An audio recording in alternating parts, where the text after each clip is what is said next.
trade. Yet Europe accounts for a diminishing share of global emissions, only 6% in 2023. We cannot drive ourselves into industrial oblivion. Net zero must be part of a broader European strategy and not the other way around. We need a smart Green Deal, and I see 4 urgent recalibrations to get us there. First, Europe and the world must be more honest about the trade-offs involved in the energy transition. Yes, the energy transition will, in the long run, lower costs, but this transition will not be painless. We need to ask hard questions about a path that goes very fast at the expense of our competitiveness and a path that goes somewhat slower but allows our industry to adapt and to thrive. It is our responsibility to weigh these trade-offs carefully, not to whisk them away. Second, Europe needs a regulatory reset.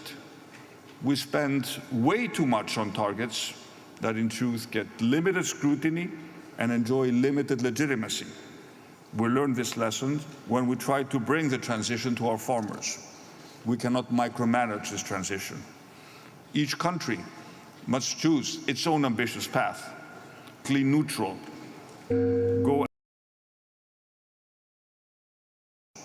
We cannot micromanage this transition. Each country must choose its own ambitious path. We must aggressively go after the easier emissions first and allow new technologies to mature. We must be ruthlessly technologically neutral. We must let innovation do its work. Third, Europe must rededicate itself to the internal energy market. Rhetorically, everybody supports the internal market, but in practice, Europe often stitches together 27 discrete strategies.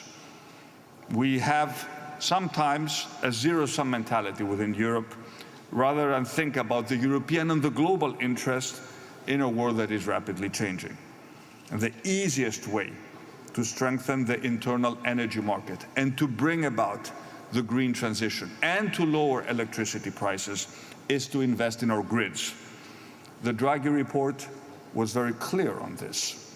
Grids are a European public good. There is no internal market without a massive expansion in our ability to transport electricity in Europe. And finally, we need to do more on adaptation. Across Europe and across the world, our citizens are faced with unprecedented climate shocks.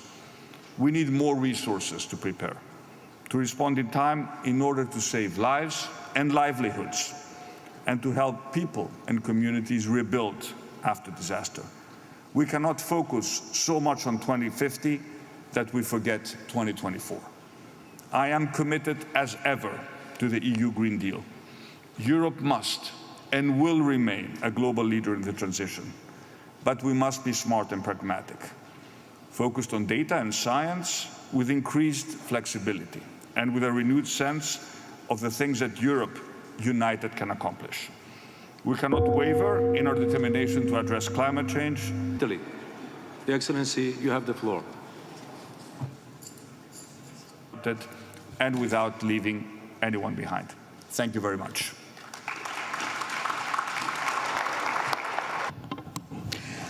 Thank you, Your Excellency. It is my pleasure to welcome Her Excellency Ms. Giorgia Meloni, Prime Minister of Italy. Your Excellency, you have the floor.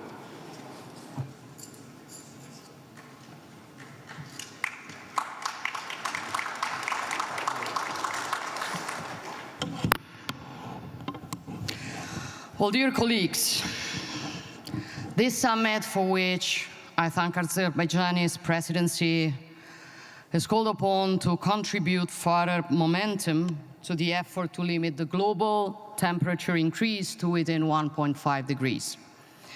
In Dubai, we set ambitious goals, tripling the world's capacity to generate renewable energy and doubling the global rate of energy efficiency improvements by 2030.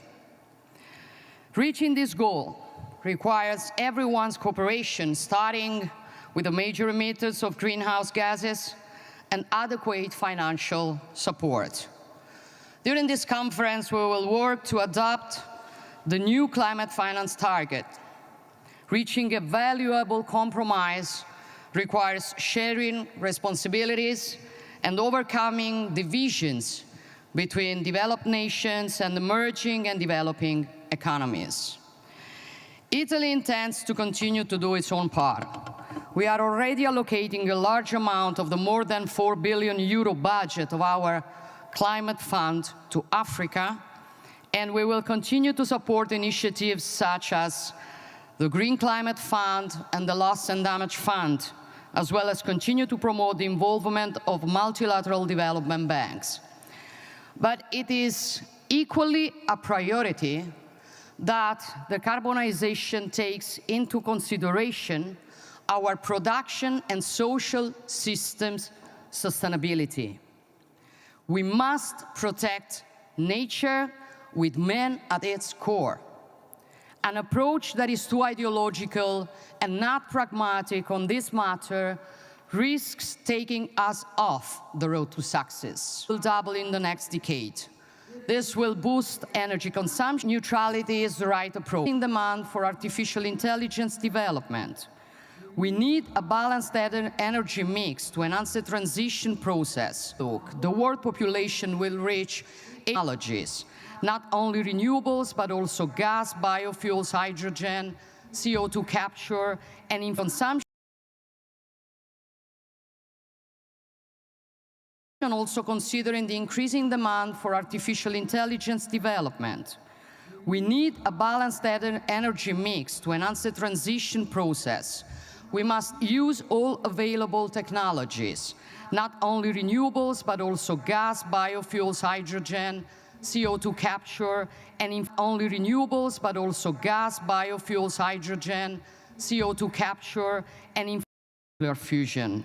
In the framework of our G7 presidency, we organized the first meeting of the World Fusion Energy Group, sponsored by the International Atomic Energy Agency.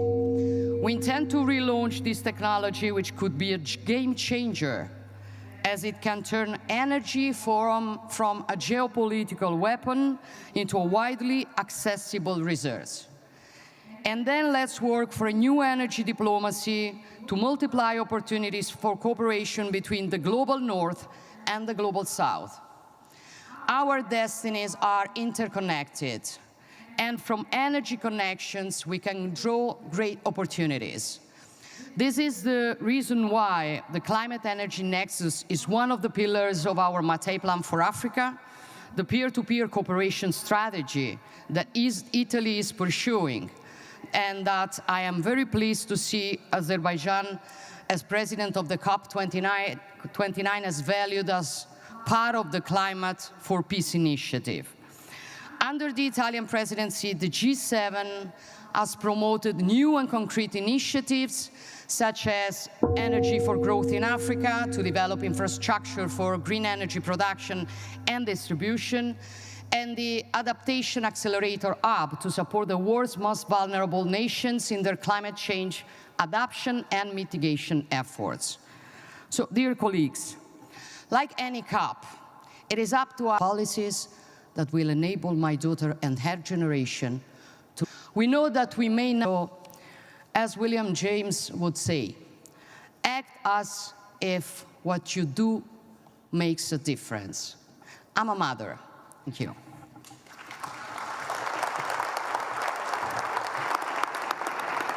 Thank you, Your Excellency. It is my pleasure to welcome His Excellency Mr. Dalton Emani Makamao Tajalagi, Prime Minister of Niue. Honorable Chair, Excellency. Excellencies, distinguished guests and delegates, salam. I bring you all Pacific greetings from my government and the people of Niue. COP29 President, the government and the people of Azerbaijan, I thank you for the warm welcome and a great hospitality. Mr. President, as we gather to confront climate change together, we must ask, are we truly standing united with unwavering commitment to address and shared crisis impacting islands territories and continents alike. The goal of staying below 1.5 degrees is slipping away from our grasp. For Niue and the Pacific region, climate change is our greatest threat. Despite the challenges of COVID-19 recovery, we continue to face mounting impacts and threaten our survival and resilience. We must work together to preserve our planet for future generations. Niue, one of the world's smallest emitters, bears some of the harshest consequences. IPCC 2023 synthesis report, it says while it is stark, it thus offers hope, only if we act with urgency. The report projects that 127 billion will be needed annually by 2030 for adaptation in developing nations. However, adaptation financing remains below half of this need, currently under $50 billion.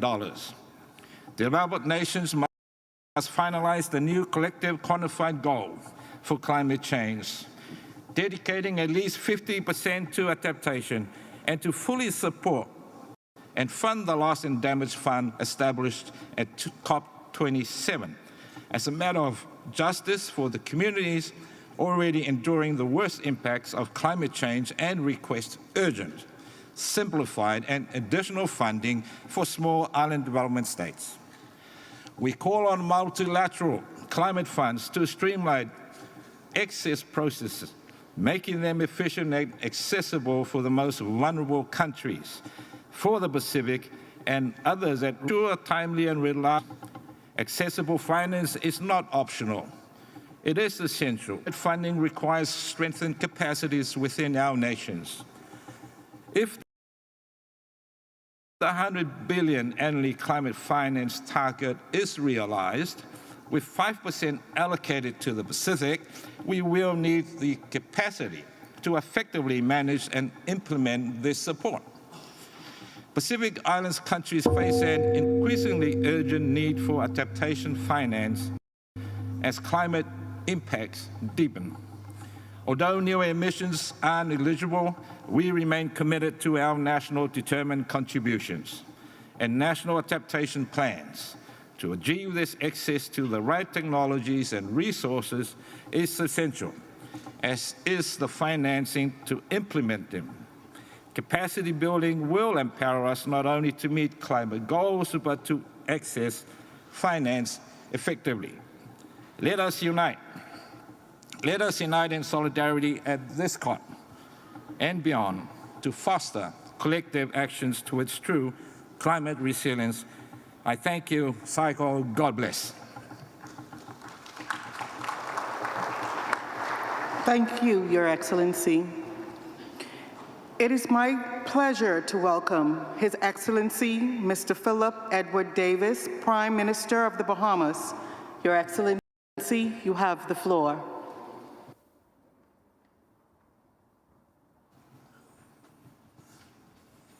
Thank you very much.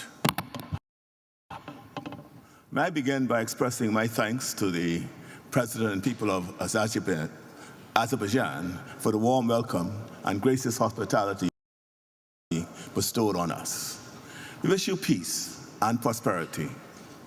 Your Excellencies, this past year has been the hottest in recorded history.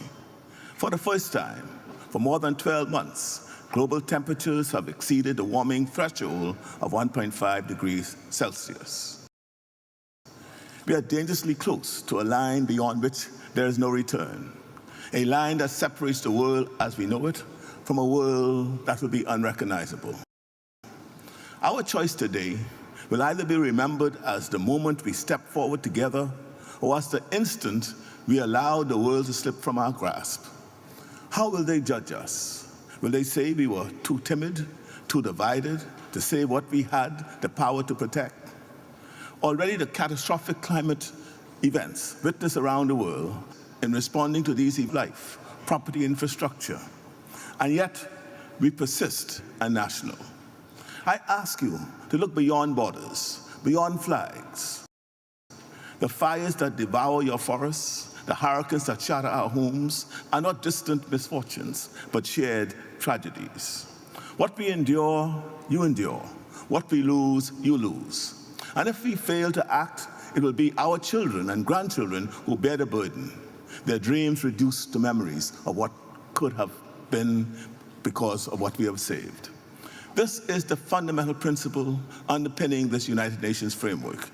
None of us can achieve a solution by acting on our own, and none of us can escape the obligation to act in the best interest of ourselves and each other.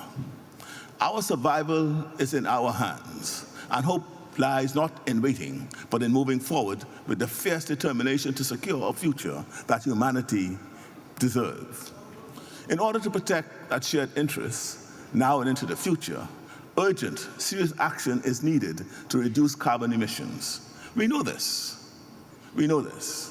A continuation of current practices will lead to catastrophic rise in temperature of up to 3.1 degrees Celsius above pre-industrial levels. The current nationally determined commitments made for 2030 are not being met. Even if they were, we would still face a rise in temperature of 2.6 degrees Celsius or more. It is still technically possible to meet the goal of 1.5 degrees Celsius, but only if there is a G20-led massive global mobilization to cut all greenhouse gas emissions, as they are responsible for 80% of all carbon emissions. It is possible, but they would need to act dramatically and decisively, and action would need to start today. In the face of all of this, we still refuse to give up, refuse to lose hope. We cannot accept that our survival is merely an option.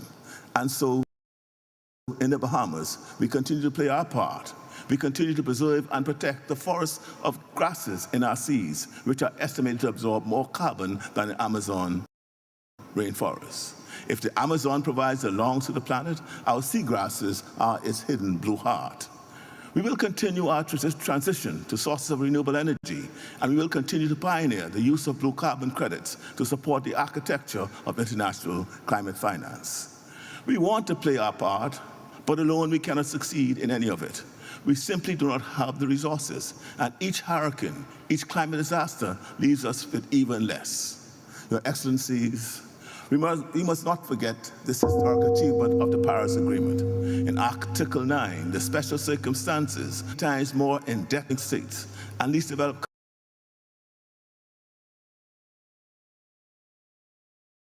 We must not forget this historic achievement of the Paris Agreement.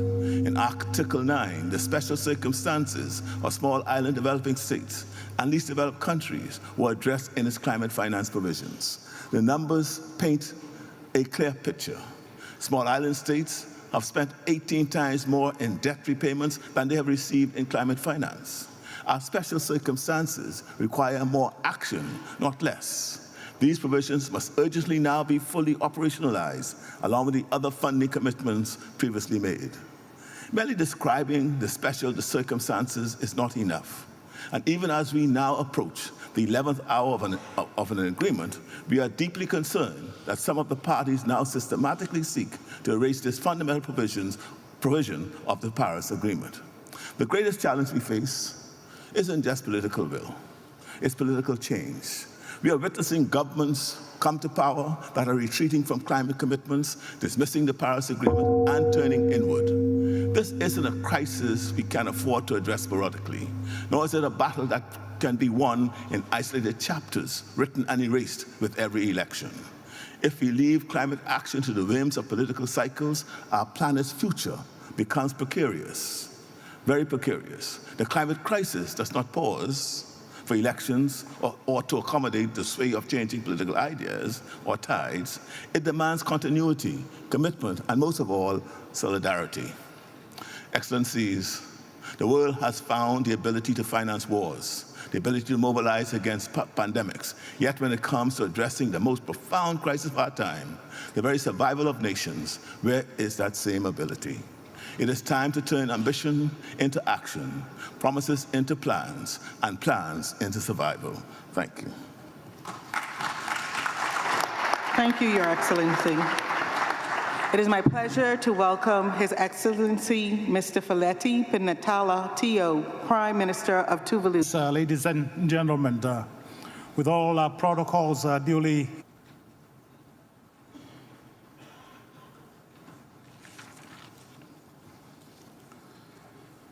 President of COP29, Excellencies, ladies and gentlemen, with all our protocols duly to our host, the government and people of Azerbaijan, for the sincerity and largesse of their hospitality.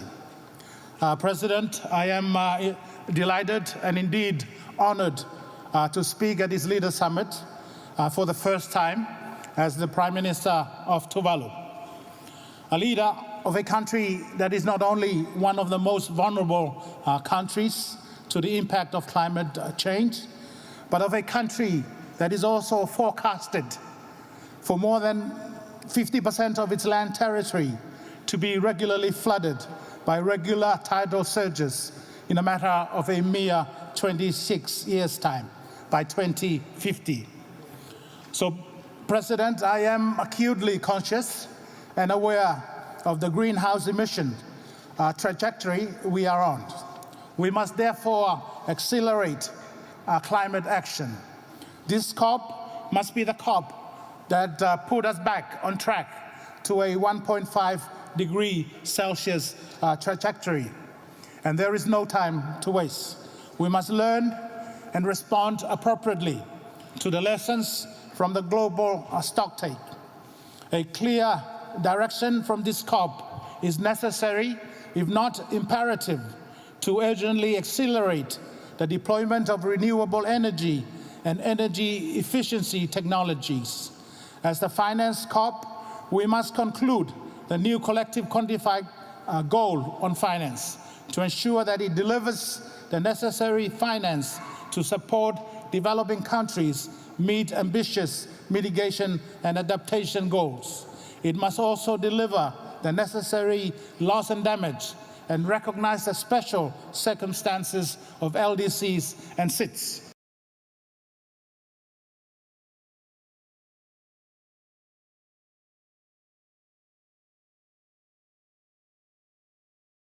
To the Loss and Damage Fund.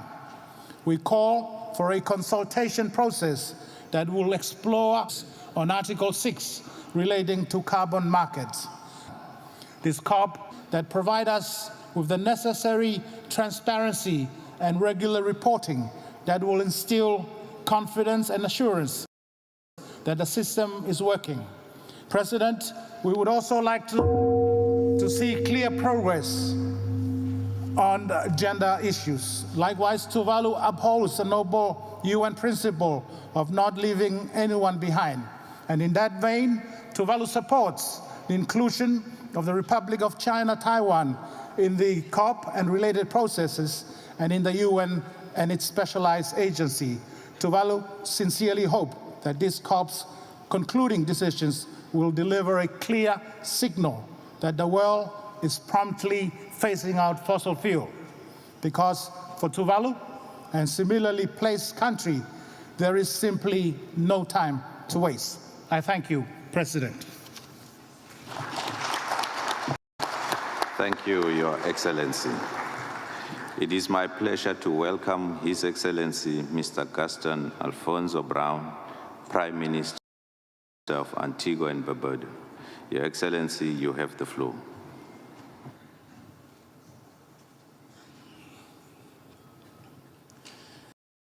Distinguished ladies and gentlemen, climate change is the single greatest existential threat of our time. Global temperatures are racing past the 1.5 degree threshold, with each year setting new heat records. For nations like Antigua and Barbuda, these are no longer warnings. They are devastating daily realities. Every year of inaction compounds our vulnerability and deepens the injustice that we endure. We cannot wait any longer for empty pledges to become meaningful action. For decades, wealthy nations pledged $100 billion annually to support vulnerable countries, yet these promises have largely gone unfulfilled. Now, as we discuss a new collective quantified goal, we again see proposals that complicate rather than commit. Wealthy polluting countries, elusive private capital, responsibility onto elusive private capital, instead of ensuring decisive government action to reduce and disincentivize emissions by introducing a global carbon tax to fund the clean energy revolution that is quintessential to saving our planet. To those who bear the greatest responsibility for climate change, I say this: the time for moral responsibility is now. The time for increased climate ambitions is now. If promises of support remain unfulfilled, then justice must demand that those promises are enforced. Today, we see consensus on a clear, substantial climate finance target at COP29 with adequate funding to help us adapt and to build resilience. We're calling not for loans that deepen our debt burden, but for direct investments in the form of compensatory grants to build back more resilient infrastructure that were damaged repeatedly by catastrophic climate events. This financing must be equitable, accessible, and debt-free if we are to achieve climate justice. We cannot continue to hear the same promises as our islands suffer and descend into despair. In the absence of real action from those most responsible for climate change, vulnerable nations are turning to international law. That is why, with a favorable opinion from ITLAS, affirming the duty of states to protect the marine environment, we will appear before the ICJ in December in solidarity with Vanuatu as champions of their case. If voluntary pledges remain broken, then international law will be our pathway to justice. This is no longer a choice. It is a necessity when commitments go unmet. My small island bears a disproportionate island developing states it does. Nonetheless, we're determined to utilize our limited resources to build adopted the Antigua and Barbuda agenda for SIDS, the Abbas, at the fourth SIDS conference in Antigua earlier this year. We know that while the bell tolling warns us first, that its sound echoes for all. If vulnerable nations are abandoned today, tomorrow's toll will be universal. This COP29 must be a turning point where the world chooses justice over delay, responsible leadership over evasion, and decisive action over empty promises. Mr. President, we urge that this be the year that promises are honored, because time is running out. Time is running out not just for small states, but time is running out for all of us. I thank you. Thank you, Your Excellency. It is now my pleasure to welcome His Excellency Mr. Muhammad Yunus, Chief Advisor of the Interim Government of Bangladesh. Your Excellency, you have the floor.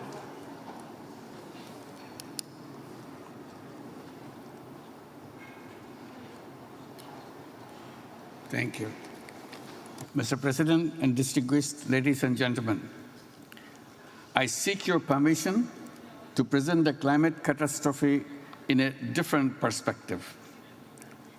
This perspective will take us from fixing climate destruction to stopping the further carnage. It's a big task and raises big questions. I seek your indulgence to share with you my long-standing dream of creating a world of 3 zeros. Our civilization is at a grave risk as we continue to promote self-destructive values. We need to mobilize our intellectual, financial, and youth power to lay the foundation of a new civilization, a self-preserving and self-reinforcing civilization. We, the human inhabitants of this planet, are the cause of the destruction of the planet. We are doing it deliberately. We have chosen a lifestyle which works against the environment. We justify this with an economic framework which is considered as natural as the planetary system. That economic framework thrives on limitless consumption. In order to survive, we need to create another civilization, another culture, a counterculture which is based on a different lifestyle. It will be based on zero waste. It will limit consumption to essential needs, leaving no residual waste. This lifestyle will also be based on zero carbon, no fossil fuel, only renewables. This will be an economy based primarily on zero personal profit, or that is on social businesses. This business, social business, is defined as a non-dividend business addressed to solve social and environmental problems. It will facilitate entrepreneurship for the youth. Young people will get prepared through new education of entrepreneurship. Education of seekers will be replaced by entrepreneurship-focused education. Safety of environment needs a new lifestyle. That lifestyle would not be imposed. It will be a choice. Young people will love that lifestyle as a matter of choice. Each young person will grow up as a 3-0 person. Zero net carbon emissions, zero wealth concentration through building social businesses only, and zero unemployment by turning themselves into entrepreneurs. Each person will grow up as a 3-0 person and will remain a 3-0 person all his or her life. That will create the new civilization. It can be done. All we need to do is to accept a new lifestyle consistent with the safety of the planet and all who live on it. Today's generation of youth will do the rest. They love their planet. I hope you'll join me in this dream. If we all dream together, it will happen. Thank you very much. Thank you, Your Excellency. It is my pleasure to welcome His Excellency, Mr. Irakli Kobakidze, Prime Minister of Georgia. Your Excellency, you have the floor. Dear Mr. President, Excellencies, ladies and gentlemen, it's my honor to address you on behalf of Georgia. At the outset, I would like to express my heartfelt gratitude to His Excellency, Mr. Ilham Aliyev, President of the Republic of Azerbaijan, His Excellency Mukhtar Babayev, COP29 President-designate, as well as the government of the Republic of Azerbaijan for their generous hospitality and for making this conference in Baku an outstanding success. This event marks a significant milestone, as it is the first time that a country from the South Caucasus region is hosting the conference of the parties to the United Nations Framework Convention on Climate Change. I would like to wish Azerbaijan every success in guiding us towards a fruitful and ambitious outcome at COP29 and constructive dialogue, creative spirit and constructive dialogue throughout the negotiations. This conference comes at a critical juncture as climate change emerges as one of the most pressing challenges of our era, demanding the urgent global action and cooperation to confront its far-reaching consequences. Regrettably, along this journey, armed conflicts not only lead to profound humanitarian crisis, but also disrupt and slow the world's effort to combat climate change. Escalating impacts of climate change, including the rapid melting of glaciers and rising sea levels, are profoundly disrupting economies of the developing countries and jeopardizing the livelihoods of particularly vulnerable nations and communities. Regrettably, Georgia is no exception in facing harsh repercussions of climate change. In the recent years, acknowledgement of the links between human rights and the environment has greatly increased. During Georgia's presidency of the Council of Europe in 2019-2020, one of the 4 priorities was human rights and environmental protection. In the final declaration by the presidency of the Committee of Ministers, the Council of Europe's role as the guarantor of our common pan-European legal framework was underscored, emphasizing its responsibility in integrating environmental dimensions into human rights initiatives and promoting a rights-based approach to environment protection. This declaration laid the foundation for significant advancements in environmental protection within the Council of Europe.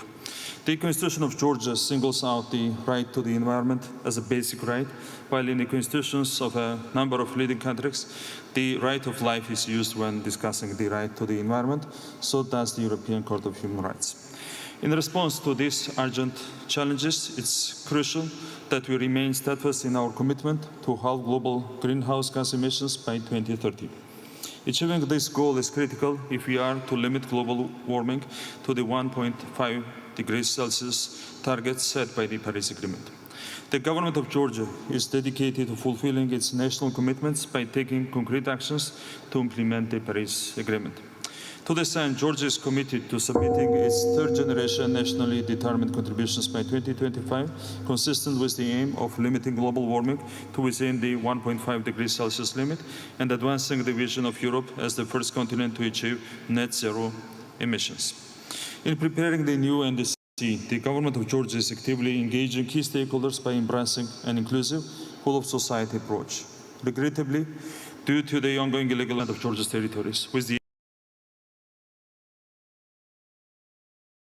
aim to reduce harmful impacts of climate change and mitigate its implications. The outcome of the new collective quantified goal on climate finance will determine whether COP29 is viewed as a success. The NCQG must see a significant increase from the current $100 billion USD target and stimulate the alignment of global financial flows with the goals of the Paris Agreement. In this context, it's worth recalling that at COP28, it was acknowledged that developing countries would need close to $6 trillion USD by the end of this decade to efficiently address climate change. COP29 must also improve access to climate finance for developing countries and build capacity so that these countries can effectively utilize increased climate finance. In Georgia, we take our responsibility to address the climate crisis and have already undertaken significant steps to make a meaningful impact. Georgia is committed to ongoing efforts to mainstream climate action in the national budget through annual assessments, enabling us to measure the impact of climate change on our expenditures and economic development. This work identifies mitigation and adaptation costs and promotes partner collaboration, laying foundations for coordinating climate finance to enhance resilience and achieve NDC targets. Effective climate policy development alongside transformative programs and the decoupling of economic growth in developing countries depends heavily on the successful alignment of global financial flows with the Paris Agreement's objectives. Substantial financial support, technical assistance, and technology transfer to developing nations are all crucial for effective implementation of their ambitious climate targets. In conclusion, let me stress that Georgia is honored to participate in the COP taking place in our region. Let us begin the journey of turning our collective aspirations into meaningful results and a fight against climate change. We will work to support our neighbors and friends from Azerbaijan to achieve a successful outcome of COP29. Together, we are transforming South Caucasus region into the region of opportunities and success. Thank you very much. Thank you, Your Excellency. It is my pleasure to welcome His Excellency Mr. Siausi Ofakivahafulo Zovalani, Prime Minister of Tonga. Your Excellency, you have the floor.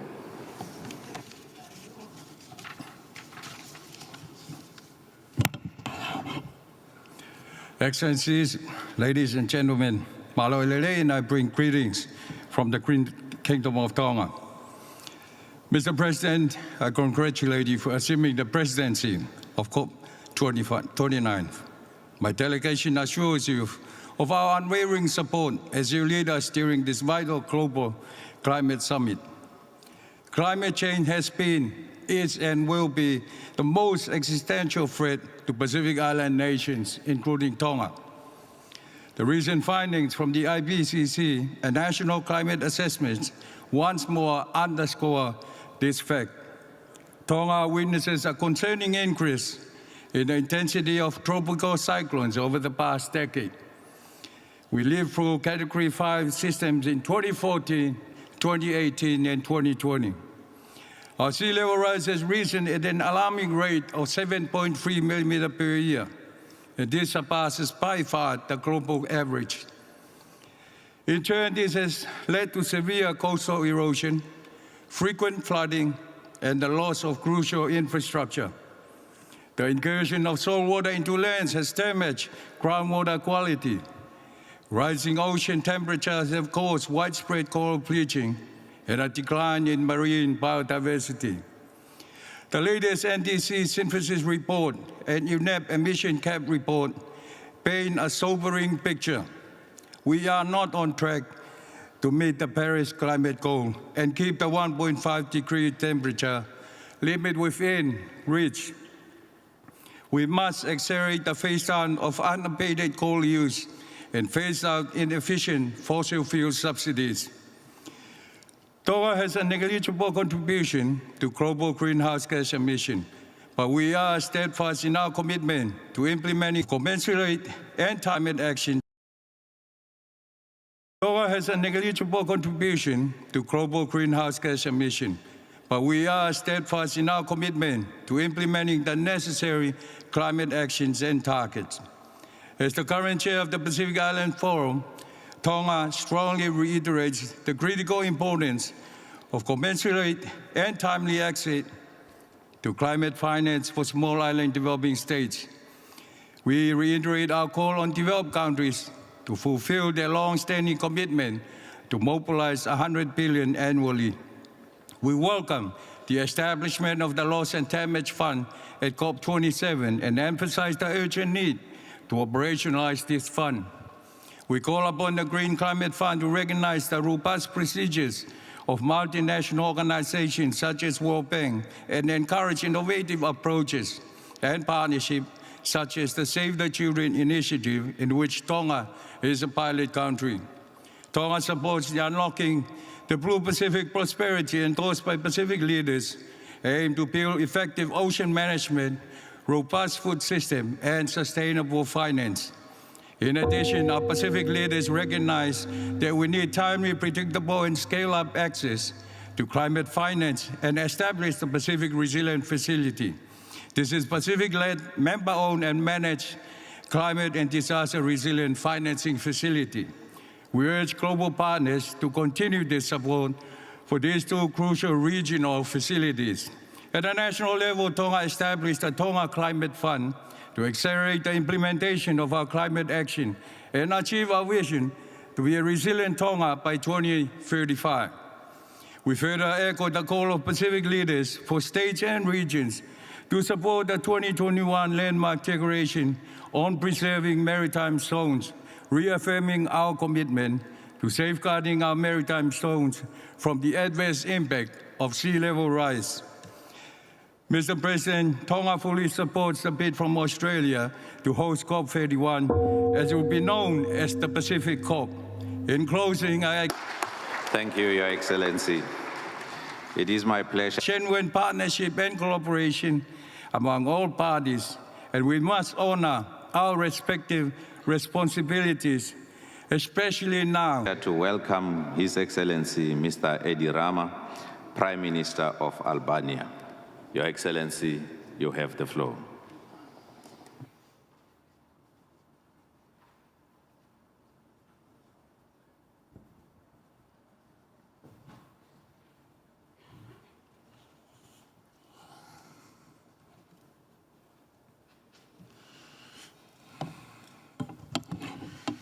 Well, I decided to leave aside my well-prepared speech because in the meantime, since yesterday, I was watching the silent TV screens in the Leaders' Lounge, where the organizers have thoughtfully added green plants,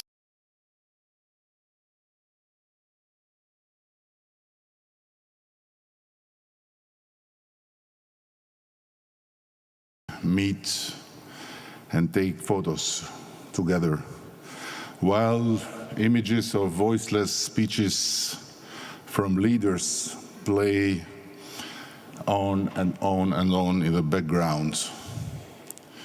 To me, this seems exactly like what happens in the real world every day. Life goes on with its old habits, and our speeches full of good words about fighting climate change change nothing. Worse, as the UN Secretary General emphasized yesterday, carbon emissions actually increased last year from previous COP to this COP instead of decreasing. And ambitious goals are once again postponed in a world increasingly confused and deeply divided. I come for the future of the world if the biggest polluters, where we are proud to have 100% continue business as usual. Far be it from me to lecture anyone. After all, we are used to being lectured, not to lecturing others. But my point is, what on earth are we doing in this gathering over and over and over if there is no common political will on the horizon to go beyond words and unite for meaningful action? And adding insult to the injury, some major and minor players even boycotted this annual global event. What does this mean? For a long time, we Albanians lived under the curse of a brutal history that left us in complete isolation. No individual rights, no freedom of movement, no hope for the future. Recently, we have been blessed with the company of the European Union, and for the first time in our history, freedom, individual rights, hopes and dreams have become part of our lives. But what is happening in Europe and around the world today doesn't leave much room for optimism. Though optimism is the only way of survival we Albanians know. And while my voiceless image plays on the silent TV screens of the beautiful lounge next to this room, I want to end by evoking here a story from Anas bin Malik, may Allah be pleased with him, and I'm a Catholic by the way, who narrated that the Prophet Muhammad, peace be upon him, said, if the day of judgment comes while one of you has a sapling in his hands, if he is able to plant it before it comes, let him plant it. Thank you very much. Thank you, Your Excellency. It is my pleasure to welcome Mr. Patrice Emery Trovoada, Prime Minister of Sao Tome and Principe. Your Excellency, you have the floor.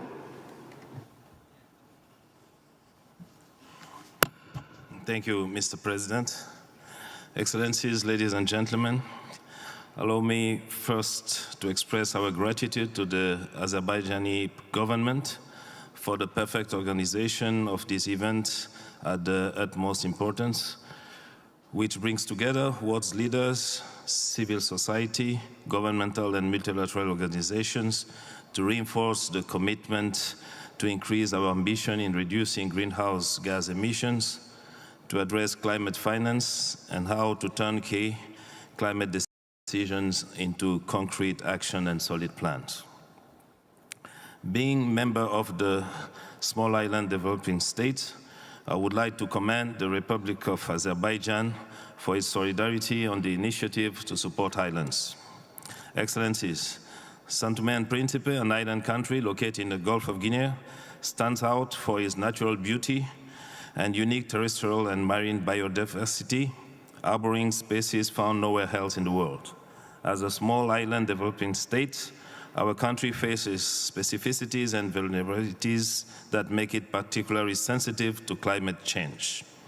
Although Sao Tome and Príncipe have a low rate of greenhouse gas emission, our populations every single day suffers the consequences of the climate change. These effects put food security, water resources, and livelihoods at risk, as well as compromising any development and resilience initiatives. Despite these challenges, we have made continuous efforts to adapt and to mitigate climate change, mobilizing climate finance for sustainable development and the protection of our ecosystem. Notable initiatives include the conservation of mangrove, the creation of marine protected areas, and protecting natural park on the island of Sao Tome, as well on the island of Príncipe, which has already been recognized as a World Biosphere Reserve. In line with the Paris Agreement, we are committed to reduce emissions by 27% by 2030. In 2023, starting with Portugal, we signed a memorandum to convert part of our bilateral debt into climate action, guaranteeing the preservation of natural capital, counting today for 5.3% of our total external debt. This kind of initiative could turn Sao Tome and Príncipe into a global example for how to reconcile debt relief and economic recovery with environmental protection. Today, at COP29, once again, tirelessly, we call for more funding for renewable energy, carbon capture, and other green technologies for a rapid transition. Once again, we call for enacting stricter regulations and a fair and unified approach to the problem based on climate finance, climate justice, and common sense. We will not give up.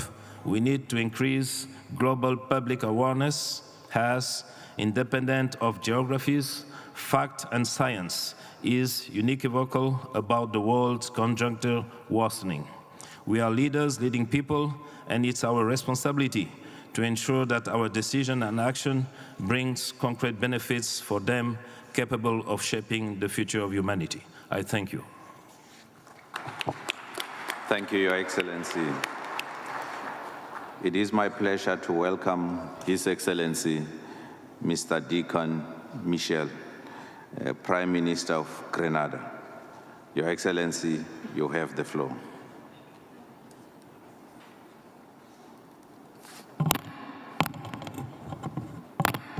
The President of COP29.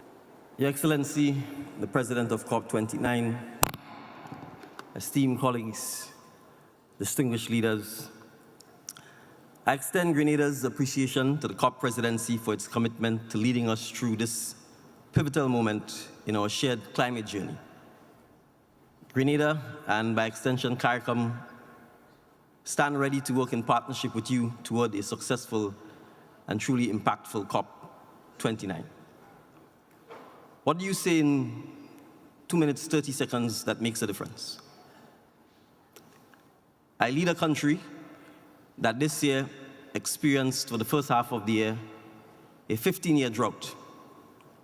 And then on the first day of the second half of the year, experienced the earliest Category 5 hurricane that devastated our islands of Carriacou and Petit Martinique.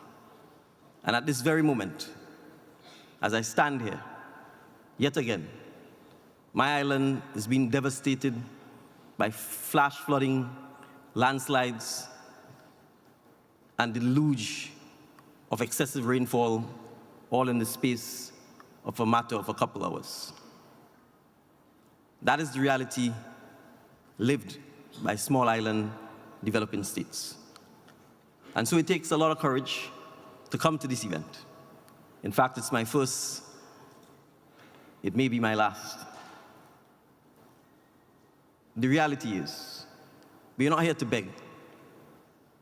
We're not here to ask for sympathy. We are here to say that it's one planet. It may be small island developing states today. It will be Spain tomorrow. It will be Florida the day after. It's one planet. It's one Earth.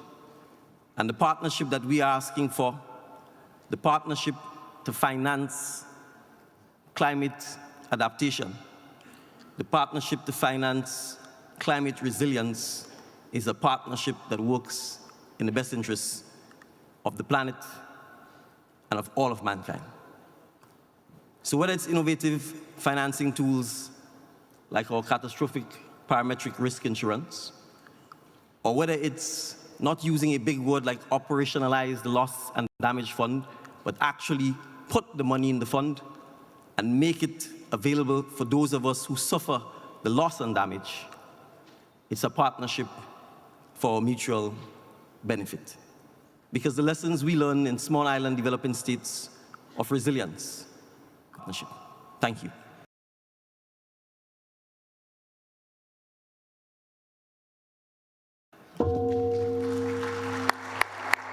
Thank you, Your Excellency. It is my pleasure to welcome His Excellency, Mr. Mian Mohammed Shehbaz Sharif, Prime Minister of Pakistan. Your Excellency, you have the floor.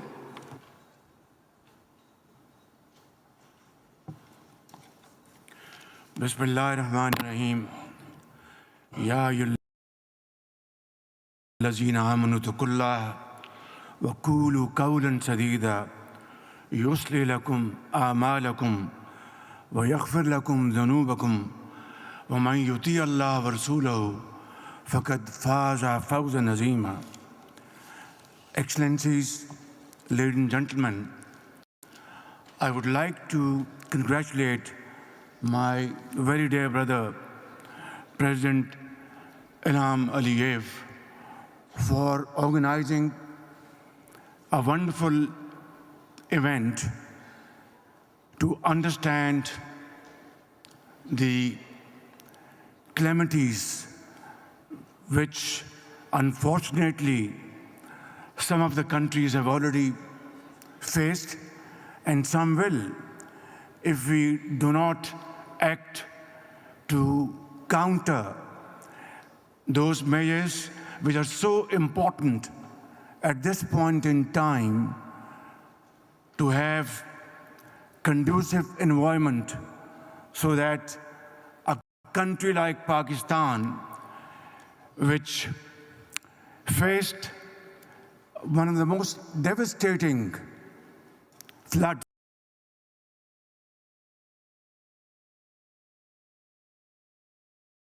out of climate change back in 2022, which left acres of land in Pakistan submerged, and standing crops were completely destroyed. Millions of houses were absolutely submerged, and almost 1,700 people died. And of course, the loss to our economy was about $30 million. That was the cruel intensity of those floods. And this must be kept in mind, ladies and gentlemen, that Pakistan is one of those countries which hardly contribute 0.5% of emissions, global emissions. And yet we are vulnerable and in the list of those 10 countries which can, God forbid, face this kind of devastation again. My memories are still fresh. I was meeting people in Balochistan who were affected by these floods. A boy by the name of Ikramullah had lost everything. His entire village was erased from the face of the earth. His home was completely demolished, and his school was also submerged.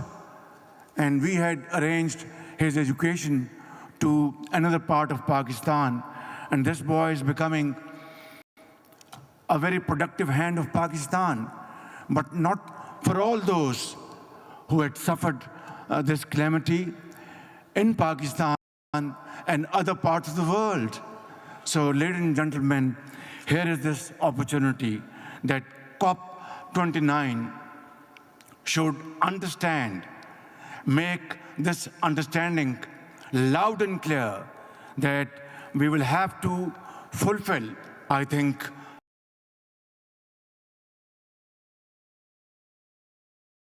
those huge financial commitments have to be materialized. Ladies and gentlemen, we would also like to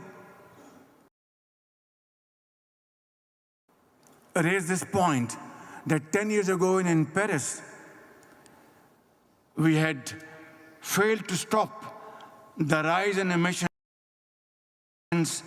and catastrophic global warming.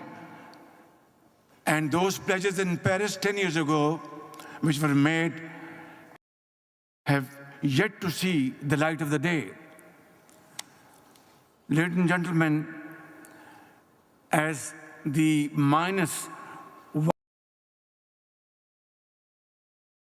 yet to see the light of the day. Ladies and gentlemen, as the -1 emitters, we should not brave the impact of emissions realized by others without even the tools to finance resilience. Without climate justice, there can be no real resilience. And I wouldn't want other countries to face the plight Pakistan faced back in 2022. Ladies and gentlemen, Pakistan is a resilient, hard-working, and responsible nation, and we are fully committed to being part of the global climate solutions. My government has taken concrete actions to deliver on its commitment of producing 60% of all energy from clean sources and shifting 30% of our vehicles to EVs by the end of this decade. At the same time, Pakistan is going to go through a renewable energy revolution. Last year, Pakistan presented a comprehensive national adaptation plan. And this year, we have developed our national carbon market framework. But let me say, its internationals will need an estimated $6.8 trillion by 2030 to implement. Not like to take more time, but let me say, less than half their current NDCs. The same goes for adaptation and loss and damage.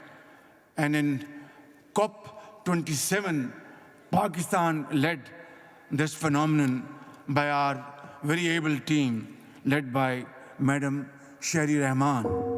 We believe that under Azerbaijan's able leadership, COP29 can transform into a finance COP by restoring confidence in the pledging process and scaling up climate finance. I strongly feel that climate finance must be grant-based and not add to the debt burden of vulnerable developing countries. Finally, Excellencies, 2 years ago, I warned, and I warned at the top of my voice, that the future would never forgive our inaction. Today, I echo the same warning with greater urgency and fullest energy at my command. Ladies and gentlemen, we know the causes, we know the solutions. Now, we must find the courage to act and act swiftly. I thank you. Thank you, Your Excellency. It is my pleasure to welcome His Excellency Mr. Daniel Nicolas Risch, Prime Minister of Liechtenstein. Your Excellency, you have the floor. Mr. President, Excellencies, dear leaders, let me start by thanking the Republic of Azerbaijan for its effort in the run-up to this Leaders' Summit and for hosting COP29 here in the world is a powerful sign that the fight against climate change is a key challenge of our time. Also, it underscores that only together we can find solutions. And noticing the slight critics on Europe and at least some European states in the introductory remarks of President Aliyev, I'd like to point to the fact that all European countries sent high-level delegations to Baku and that I myself and a large group of prime ministers and presidents from Europe are here in Baku to show full support of COP29. Because one thing is clear, multilateralism must be our answer to the global threats arising from climate change. Our annual gathering is also a sign of enduring courage. Our world is experiencing a multitude of security, economic, political, and social challenges. The number of conflicts and therefore also the number of displaced persons and humanitarian needs is steadily increasing. Climate change in particular has the potential to further aggravate global security risks. It is therefore crucial that we come together again to keep the targets of the Paris Agreement within reach. One thing is clear to me. It will be us who have to explain our children and grandchildren why we have not tried harder. With a quarter of this century almost over, we all feel the increasingly negative consequences of human-made global warming. The time is now for bold steps to keep these negative effects at bay. It is the challenge of our generation to shape the current political and economical system for a more sustainable future for all. Last year, we came together in Dubai and agreed on the beginning of the end of the fossil fuel era, a crucial step to realize the steep and fast. We strongly supported this bold decision and encourage all states to strive for the most ambitious carbon reduction targets possible. COP28 also marked the conclusion of the first global stocktake. The GST and the scientific evidence provided by the IPCC have let bare the gaps with regard to climate action. These gaps need to be addressed at this COP and in the next round of nationally determined contributions due next year. Liechtenstein fully supports the outcome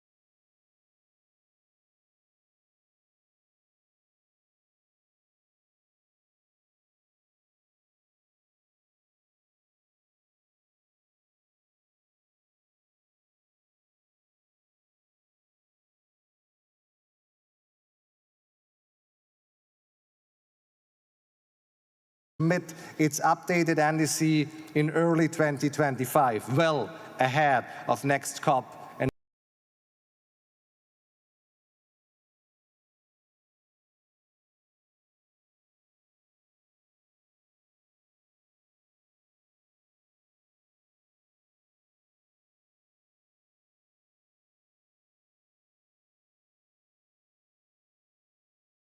In this spirit, Liechtenstein has always taken its commitment serious. Despite being one of the most industrialized countries in the world, our carbon emissions have declined by 30% compared to 1990, while GDP is 5 times higher than back then.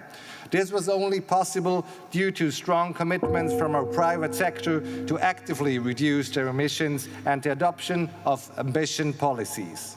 Mr. President, I hope that this year's COP will also mark a step change in the way we provide financial means for developing countries in need of support. As we have learned from the current climate financial goals, a quantitative target can lead to frustrations both with developing and developed countries. To counter this, we strongly advocate for a stronger focus on qualitative elements, adding flexibility and the foundation to the further scale-up climate finance. Liechtenstein is already and will continue to provide voluntary climate finance, currently amounting to around $70 per capita. And we encourage all countries in a position to do so to also start providing voluntary climate finance. Looking ahead, our delegation is ready to engage in the upcoming negotiations and will support the presidency in its effort to achieve meaningful and robust. Your Excellency, you have the floor. But we are obliged to do our best to keep the goals of the Paris Agreement within reach. For us, Mesdames et Messieurs les chefs d'État. Thank you. Thank you, Your Excellency. It is my pleasure to welcome His Excellency. Et de gouvernement, Mesdames et Messieurs, nous remercions et félicitons l'Azerbaïdjan pour l'organisation de la COP29 et pour son engagement constant tout au long de la préparation de cet événement d'envergure. Sous la conduite de Sa Majesté le roi Mohammed VI, que Dieu l'assiste, le Maroc s'est engagé depuis de nombreuses années à jouer un rôle majeur dans la transition énergétique, tant au niveau international, national que continental. À ce titre, l'initiative pour l'adaptation de l'agriculture africaine AAA a été lancée sous l'impulsion de Sa Majesté lors de la COP 22 à Marrakech avec une vision audacieuse, transformer l'agriculture africaine et protéger l'environnement pour faire face au changement climatique. En collaboration étroite avec l'initiative africaine d'adaptation, l'initiative AAA poursuit son action sur 3 principaux axes: l'amélioration de la gestion des sols, l'accès accru à l'eau pour l'irrigation et l'intégration des technologies agricoles résilientes. Mesdames et Messieurs, conformément à la vision éclairée de Sa Majesté le Roi, les énergies renouvelables au Maroc représentent aujourd'hui environ 40% des capacités de production électrique, chiffre qui sera porté à 52% avant 2030. Aussi, le Maroc a déjà entamé l'actualisation de sa contribution déterminée au niveau national, en revoyant ses ambitions de déclaration à la hausse et en intégrant de nouveaux projets structurants, notamment le dessalement de l'eau de mer via l'énergie renouvelable, la valorisation de la biomasse, ainsi que l'offre hydrogène vers Maroc. Doté de ressources solaires et éoliennes parmi les plus compétitives, ainsi qu'une expérience éprouvée dans l'attractivité des investissements, le Maroc entend jouer un rôle important dans la réponse aux enjeux majeurs de neutralité carbone. Mesdames et Messieurs, le Maroc assume pleinement ses responsabilités, cependant ses défis. Chaque nation de la planète, en particulier les pays les plus industrialisés, les catastrophes naturelles dues au réchauffement climatique, plus fréquemment et intenses, génèrent des pertes humaines et économiques considérables et affectent la sécurité à des engagements concrets pour accélérer la transition écologique et fournir de manière le monde a les moyens nécessaires à sa mise en œuvre, notamment les solutions de financement durable pour les fonds d'adaptation et les mécanismes d'assurance climatique pour permettre aux pays les plus vulnérables, souvent les moins responsables des émissions historiques, de renforcer leur résilience. Je vous remercie. Thank you, Your Excellency. It is my pleasure to welcome His Excellency Mr. Russell Miso Dlamini, Prime Minister of Eswatini. Your Excellency, you have the floor.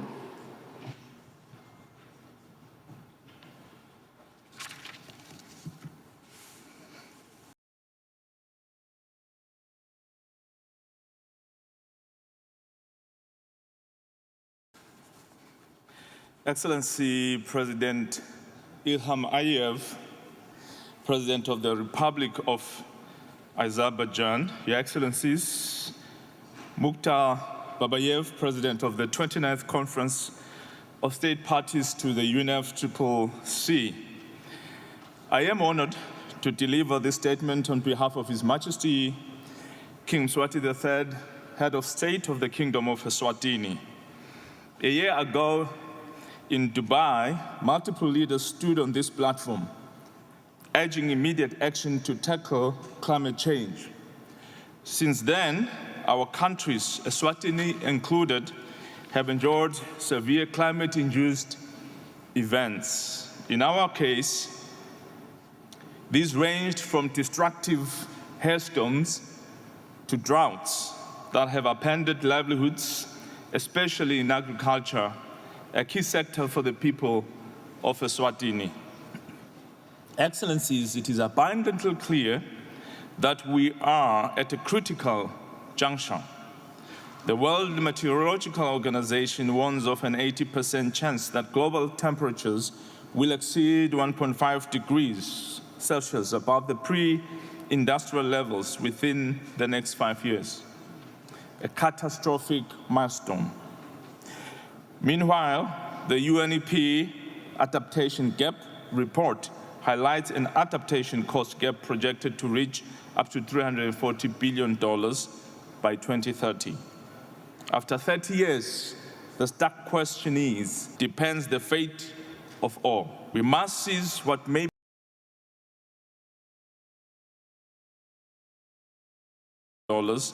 by 2030. After 30 years, the stark question is, are we failing? We must seize what may be our last opportunity. As Alexander the Great said, upon the conduct of each depends the fate of all.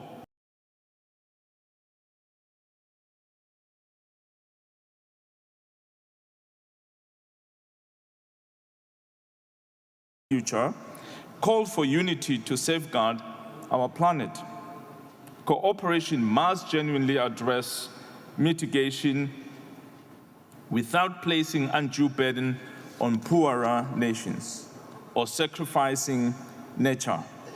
Equitable solutions for all people, profits, and our planet are imperative. Meaningful action also demands that no country be left behind. In this regard, we urge the inclusion of the Republic of China and Taiwan in our collective climate response to leverage their contributions. Effective climate finance remains essential, yet accessing these funds is overly complex for developing nations like Eswatini. We face frequent climate-induced disasters, compounded by financial barriers that reverse development gains. Disaster relief and climate finance must be simplified, streamlined, and expanded with a focus on adaptation, mitigation, and just transitions. As we finalize our NDCs, let us not lose sight of the ultimate goal. Together, we must commit to a world where future generations will look back on this moment as the turning point toward a resilient and sustainable climate. Thank you. Thank you, Your Excellency. It is my pleasure to welcome His Excellency. Contributes 0.03% of carbon emissions. Island. Your Excellency, you have the floor. To 1.5 degrees Celsius remains within of the conference. Excellencies, distinguished delegates, Kia ora. I come from the Pacific, a part of the world that contributes 0.03% of carbon emissions to the world. The Paris Agreement goal of limiting global warming to 1.5 degrees Celsius remains within 80% of global carbon emissions. How many countries in the Pacific are doing our part in mitigation with ambitious projects for 100% renewable energy? The science is clear. The world is warming, and the transition away from fossil fuels is non-negotiable. As underscored by last year's global stocktake outcome, this challenge goes beyond economics. It is about safeguarding our communities' resilience, even in the remotest corners. Climate change is not a distant threat. It is a present reality that we face every day in the Pacific. And now we see its impact in the developed countries, with Spain being the latest victim just a couple of weeks ago. We don't need to be enemies to each other.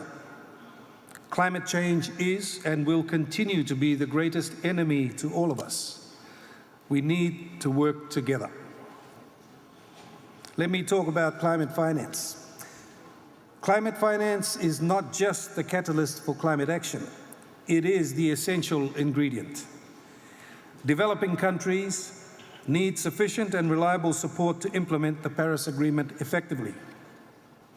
For small island developing states, specific finance provisions within the Paris Agreement recognize our unique vulnerabilities.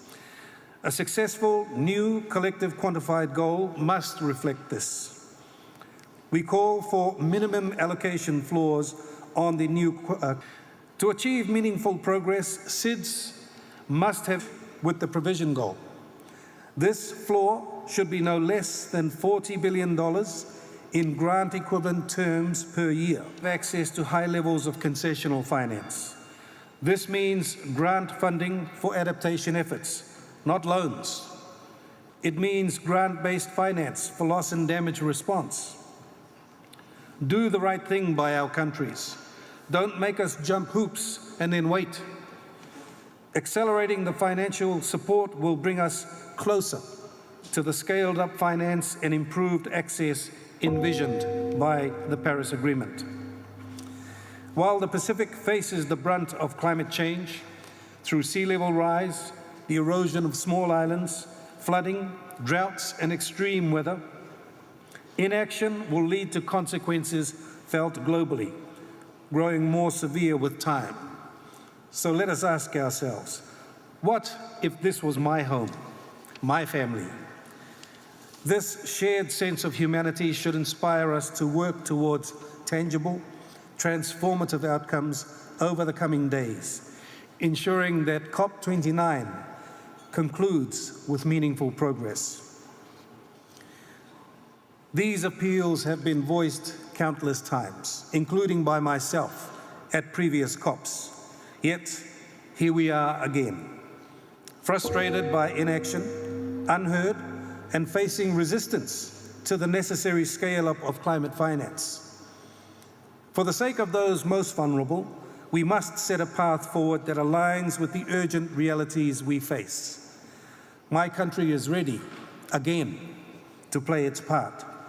The question remains, are we ready to act decisively and collaboratively for future generations? I thank you. Thank you, Your Excellency. It is my pleasure to welcome His Excellency, Mr. Musalia Secretary and Cabinet Secretary for Foreign and Cabinet Secretary for Foreign and Diaspora Affairs of Kenya. Your Excellency, you have the floor. Thank you, Chair. Your Excellencies, distinguished heads of government and heads of state, Your Excellencies, distinguished delegates, I bring salutations from President William Ruto of Kenya, and I make this statement on his behalf. I congratulate you, Mr. President, on your election as the President of COP29 and commend the people and government of Azerbaijan for hosting this historic meeting. Similarly, I congratulate the leadership of the United Arab Emirates for the historic milestones and achievements made at COP28. The COP presidency has called on us to act in solidarity for a green world and to drive actions on finance, energy, agriculture, cities, and human development, climate peace, and climate peace nexus. I believe these bold areas hold a great promise in consolidating the gains already made as we escalate the fight against climate change, whose impacts are widespread. In Kenya, the impacts of climate change are an everyday reality. Currently, we are experiencing unusually warmer days, yet only 5 months ago, we experienced horrible floods that led to the deaths of 267 and displaced 281,000 people. The floods also destroyed critical infrastructure, including 1,967 schools, 62 health facilities. Besides, the droughts of last year destroyed livelihoods and killed over 2.4 million livestock. This troubling climate story is not confined to Kenya. Africa as a whole is already grappling with the climate-induced annual losses and damages on infrastructure, agriculture, water, tourism, and other climate-sensitive sectors, ranging from 9 to 12% of the continent's GDP. Consequently, this meeting is a demonstration to change the tide and rewrite the climate story. I believe a green and resilient world is still within our reach during our lifetime. This finance COP can make it happen by agreeing to scale up the climate finance based on a new collective quantified goal, quantum for not less than $1.3 trillion annually from 2025. This is key to meet the adaptation and loss damage needs of developing countries. The COP should also agree on quantum of not less than $5.8 trillion for the implementation of NDCs by 2030. Further, we must agree to deliver this vital financing both in quality and urgency, as well as with transparency and ease of access. This is crucial in accelerating implementation of the national adaptation plans. We equally need to agree on a global goal on adaptation as we significantly increase ambition for the NDCs to limit a global temperature rise to 1.5 degrees Celsius above pre-industrial levels. The COP should agree on the investment measures to triple installed renewable energy capacity by 2030. Enhanced cooperation on carbon markets under Article 6 of the Paris Agreement has a huge untapped potential to unlock the much-needed public and private capital. I am aware the current carbon markets are facing price volatility and misallocation of credits, lack of uniform standards, and climate justice. The COP must therefore address these issues and others in a conclusive manner and operationalize Article 6 through renewable bilateral agreements and centralized multilateral marketplace. The loss and damage facility has progressed commendably from Sharm el-Sheikh 2 years ago to Dubai last year. While I acknowledge the milestones so far realized, I urge this gathering to operationalize the loss and damage fund, as well as to fast-track establishment of a mechanism to handle unique needs of vulnerable developing countries. The response measures are critical in mitigating climate change. However, some measures have negative cross-border impacts on trade, food security, livelihoods, competitiveness, and development. Mr. President, Excellencies, ladies and gentlemen, global transformation to a low-carbon economy requires an investment of at least $4 to $6 trillion per year to support climate action. However, most developing countries cannot raise this capital due to high interest rates on loans, escalating costs of climate shocks and transition, and depressed fiscal space. We must reform and to create incentives such as debt restructuring and sustainability,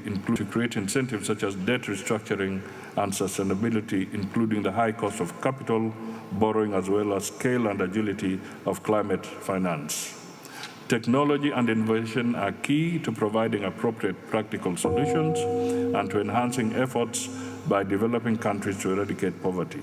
We must therefore break the hold-ups to technology and innovations to enable the developing world to leapfrog sustainable growth models.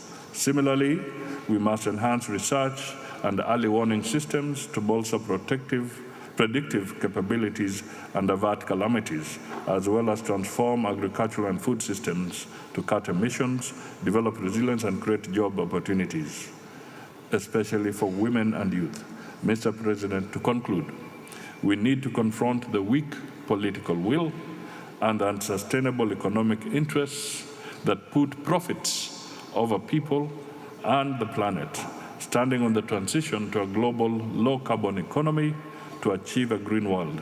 We need credible commitments and robust international cooperation for transformation, to transform the climate crisis into opportunities.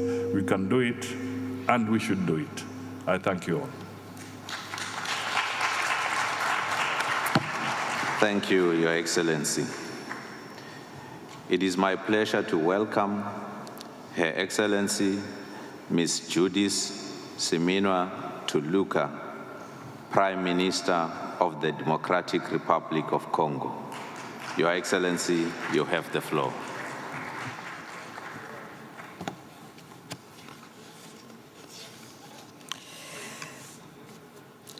Monsieur le Président de la République d'Azerbaïdjan, Mesdames et Messieurs les chefs d'État et de gouvernement, Monsieur le Secrétaire général de l'Organisation des Nations Unies, Monsieur le Secrétaire exécutif de la Convention cadre des Nations Unies sur les changements climatiques, Monsieur le Président de la COP 29, Mesdames et Messieurs, nous sommes réunis ici à Bakou, à la COP 29, à un moment où notre planète fait face à une urgence climatique sans précédent. Action collective qui doit être ambitieuse et reposer sur les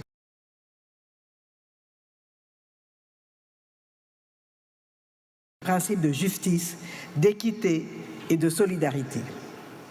Mon pays, la République démocratique du Congo, premier poumon du monde, a le profil de pays solution. En effet, avec ses vastes étendues de forêts qui régulent le climat mondial, sa riche biodiversité, ses réserves en eau douce, ses gigantesques zones de tourbières, ses immenses terres arables, sans oublier ces nombreux minerais critiques incontournables pour le développement des technologies de pointe à l'ère de la transition énergétique, la République démocratique du Congo est véritablement au cœur des enjeux climatiques.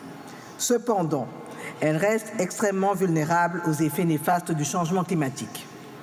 Pour ce faire, l'ensemble des pays qui luttent contre le réchauffement climatique doit s'engager à nos côtés pour atteindre cet objectif commun, préserver l'humanité car l'heure est grave. Chaque pays doit jouer sa partition. Par ailleurs, il faut aborder en toute transparence et sans embâche la question de la finance climatique qui doit répondre aux enjeux avec plus d'ambition, plus d'engagement et surtout plus d'équité. Face à la crise climatique, notre gouvernement a élaboré un plan national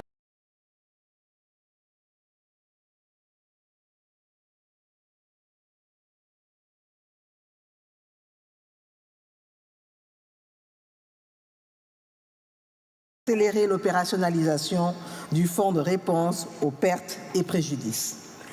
Permettez-moi d'attirer votre attention sur le fait que la biodiversité à l'est de mon pays est en danger à cause de la guerre barbare nous imposée par le Rwanda. Ce qui nous contraint à orienter une partie importante de notre budget à l'effort de guerre et à la préservation de nos aires protégées, plutôt que d'investir dans la résilience climatique. Dès lors, j'invite à la prise de conscience collective concernant cette situation dramatique et singulière. La République démocratique du Congo s'engage aux côtés de la communauté internationale pour identifier ensemble des projets stratégiques et mettre en œuvre des partenariats durables gagnant-gagnant au bénéfice de nos communautés locales et de notre planète. Dans cette dynamique, nous avons mis en place l'autorité de régulation du marché carbone et comptons nous y appuyer pour tirer parti de la mise en œuvre de l'article 6 de l'accord de Paris. Mesdames et messieurs, je ne peux clore mon propos sans adresser mes sincères remerciements à la République d'Azerbaïdjan et à son président de nous avoir fait l'immense honneur de nous accueillir chaleureusement. Je souhaite également réitérer mon appel à la mobilisation de toutes les parties prenantes afin d'atteindre les engagements que nous avons pris lors de la conférence de Paris en 2015. À cet échauffement climatique qui doit être adopté ici à Bakou soit établi, demander que le nouvel objectif collectif de 1 300 milliards de dollars par an. Je reste profondément convaincu qu'avec la mobilisation de tous, animés d'une volonté commune de préserver notre planète, ces assises permettront d'atteindre nos objectifs partagés. L'année prochaine à Belém, nous devons pouvoir annoncer des avancées significatives et des réalisations concrètes dans le cadre des engagements environnementaux auxquels nous avons librement souscrit. Je vous remercie. Thank you, Your Excellency. We will now suspend the statements for 15 minutes. Kindly keep your seats. We will resume shortly. Thank you.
Your Excellencies,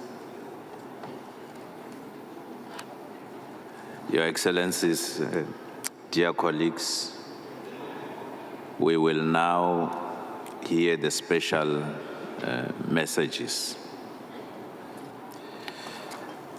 And it is my pleasure to welcome His Excellency Mr. Cho Hong Sik, Special Envoy of His Excellency Mr. Yoon Suk Yeol, President of the Republic of Korea.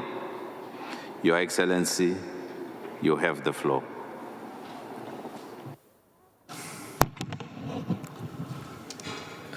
President of COP29, esteemed leaders and distinguished representatives, good afternoon.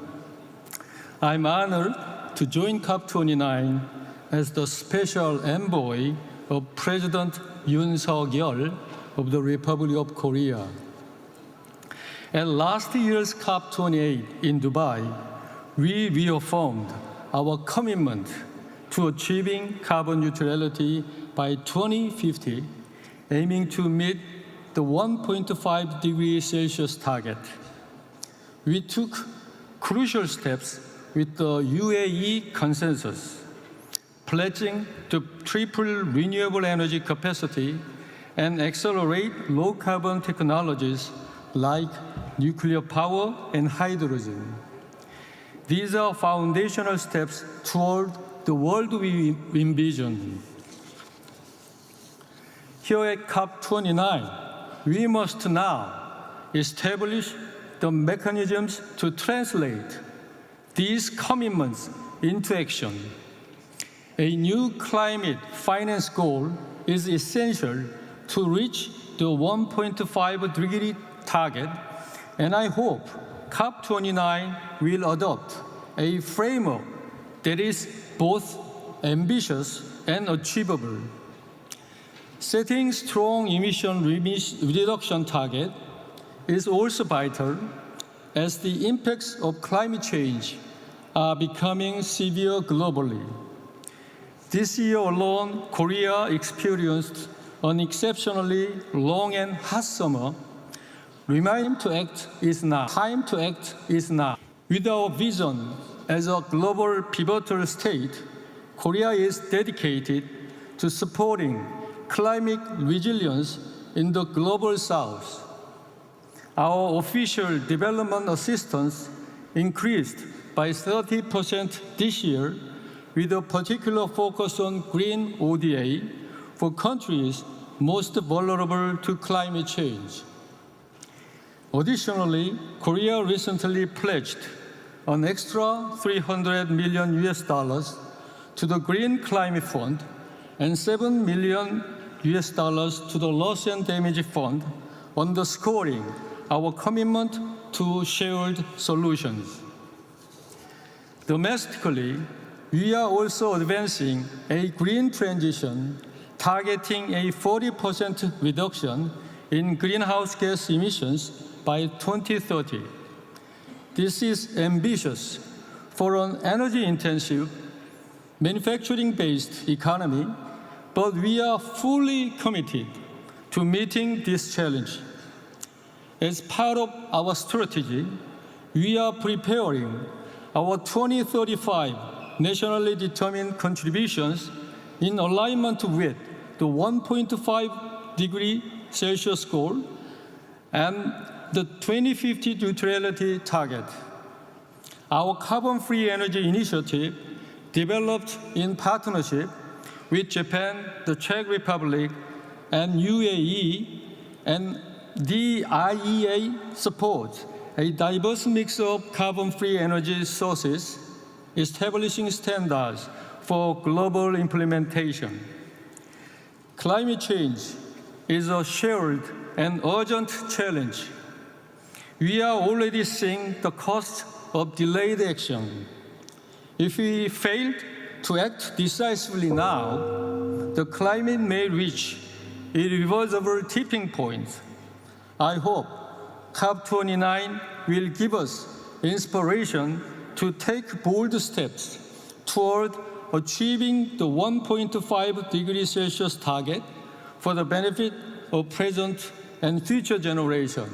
I thank you. Thank you, Your Excellency. It is my pleasure to welcome Mr. John Podesta, Senior Advisor to the President of International Climate Policy, speaking on behalf of the President of the United States of America. You have the floor, sir. Thank you. Colleagues, on behalf of President Biden, the United States is here at COP29 to help produce successful outcomes that keep 1.5 degrees C alive. We face an urgent question. Do we secure sustainable prosperity for our countries, or do we condemn our most vulnerable to unimaginable climate disasters? 2024 will be the hottest year on record. The consequences of a rapidly warming planet are all around us. From the hundreds of people killed by Hurricanes Helene and Milton in the United States, to the millions of children at risk of starvation in southern Africa from the worst drought in decades, to the torrential rain that stranded students in schools and displaced nearly 100,000 people in Colombia. Vulnerable communities do not just need ambition, they need action. That's why President Biden and Vice President Harris have marshaled unprecedented climate resources over the past 4 years. Because of historic private sector investments made possible by the Inflation Reduction Act, the United States economy will continue down the path of decarbonization, reducing emissions for years to come. And we are on track to meet President Biden's ambitious international public finance commitment of $11 billion per year by the end of 2024. To accelerate our progress here at COP29, we need to first conclude key negotiated outcomes. This includes building on last year's global stocktake, concluding work on Article 6, and adopting a robust NCQG that addresses climate insecurity while building strong, sustainable economies. It should be multi-layered with an ambitious, realistically achievable support layer involving new contributors, underpinned by a set of qualitative elements that evolve the international financial architecture, enhance access to finance for developing countries, and improve debt sustainability. Second, countries, particularly major economies, need to keep their Dubai commitment and submit 2035 NDCs that are economy-wide, 1.5 aligned, and include all greenhouse gases. Third, we encourage countries to submit their first biennial transparency reports by December 31st. The United States will meet that commitment. And fourth, promote the action agenda in key initiatives outside the Paris Agreement. Colleagues, we have a clear choice between a safer, cleaner, fairer future and a dirtier, more dangerous, and more expensive one. We know what to do. Let's get to work. Let's get it done. Thank you.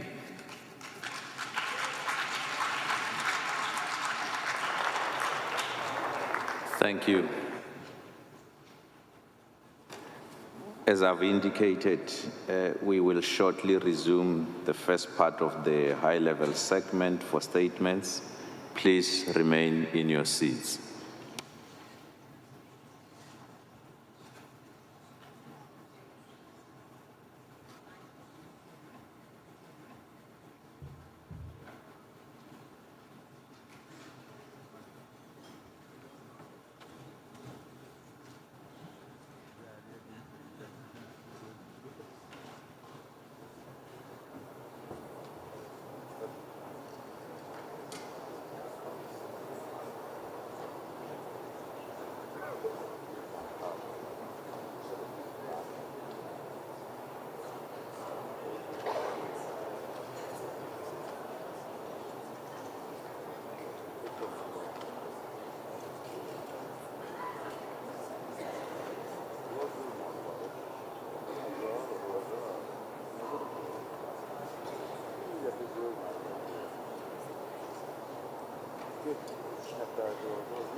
Dear distinguished delegates, let us now resume the first part of the high-level segment. It is my pleasure to welcome His Excellency Mr. Mikhail Mushtin, Prime Minister of the Russian Federation. Your Excellency, you have the floor.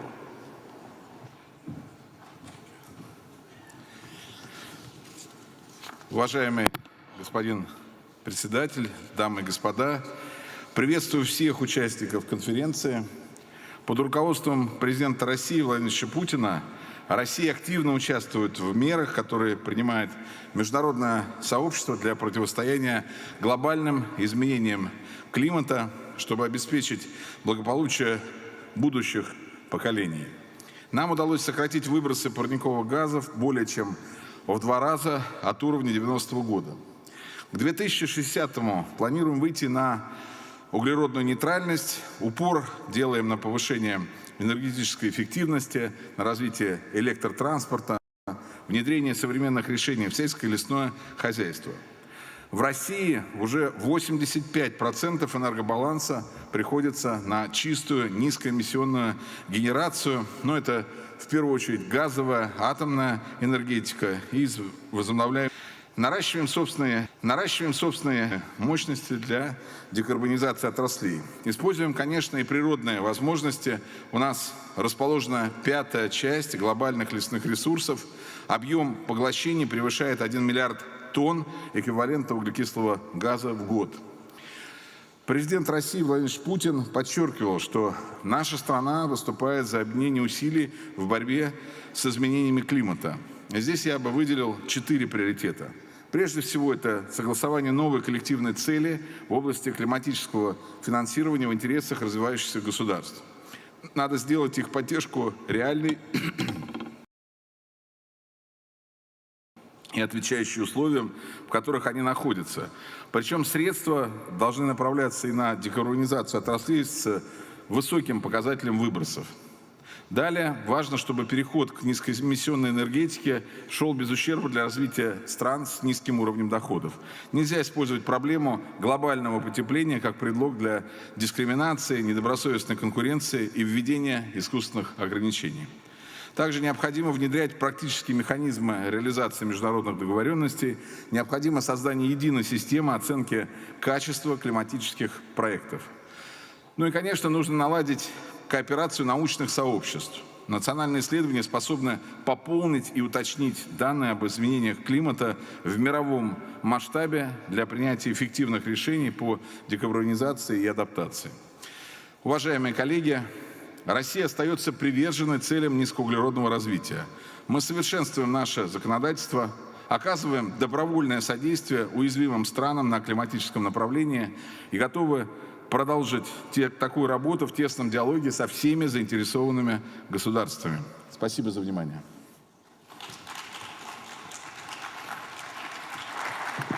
Thank you, Your Excellency.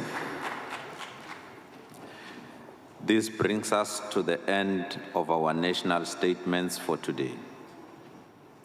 Distinguished heads of states and government, delegates, honored guests, the opening of the second part of the high-level segment will be held on Tuesday, 19 morning. This plenary at 10 o'clock in the morning. With this, I declare this joint meeting of the COP, CMP, and the CME adjourned.